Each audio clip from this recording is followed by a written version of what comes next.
This is an IMPETUS presentation. Limits of the mind. Long ago, a little boy called Ekalavya was born in a poor family. His family lived a little away from Hastinapura, the capital of the Kuru kings. They were shunned by the society because they belonged to a low caste. Ekalavya's mother would often say, "Don't go near those people, they are high-born. We, low-born, are not supposed to mix with them." "Why, but why, mother?" Ekalavya asked. He couldn't understand this discrimination. God set these limits. God? But why would God want nice things for them and bad things for us? Hasn't God made all of us equal, she sighed. "I don't know, but there are bounds we can't cross." Ekalavya became quiet.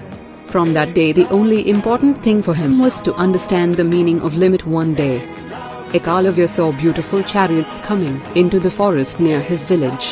He saw boys of his age get out of the chariot.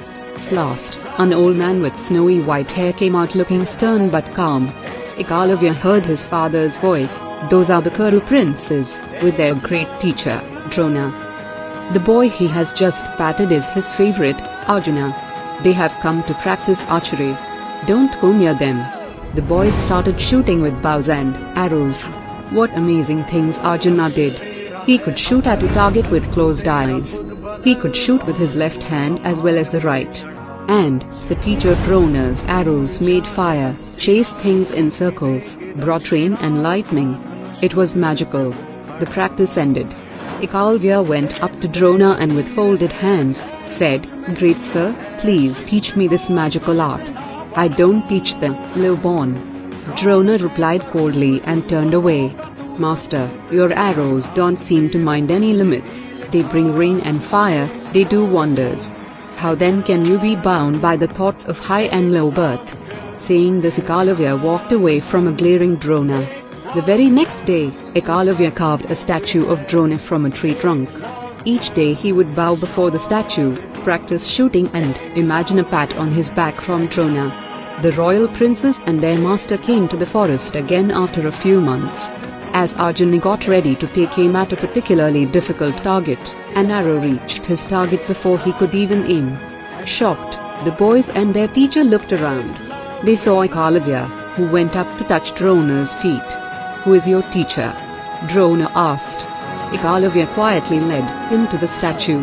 Drona looked at it for some time and said, "If I'm your guru, give me my fee, my Guru Dakshina." "Ask, sir," bowed Ekalavya. "I want your right thumb," replied the stone-hearted Drona. "Without the right thumb to support it, how can any archer ever hold a bow?" As Arjuna and the other princes watched in shock, Ekalavya cut off his right thumb wordlessly and laid it at Drona's feet. Many years passed. A great battle was going on in Kurukshetra between the Kauravas and the Pandavas. But as fate had it, the great master Drona was fighting against his favorite pupil, Arjuna. After the day's battle, a sad Drona was sitting in his camp. Suddenly, like a respectful prayer, arrows fell near his feet one after another. He looked up and saw the young Ekalavya. "Master, I have learnt to shoot without my right thumb. I can shoot with my left hand and with my feet. I have taught others and raised an army. Today I am known as a great archer." Drona was speechless. "Master, I set your greatness free from the limits of your own mind. Your great love for Arjuna crossed the limits of fairness when you asked for my thumb. But this made me learn to shoot with both hands and feet. And for this lesson, I offer my services to you in this battle." Drona's eyes filled with tears. He answered, "Yes, it is true, bounds and limits are in the mind. Real courage is fighting against strong limits and respecting the correct ones. Ekalavya, you have taught me a great lesson."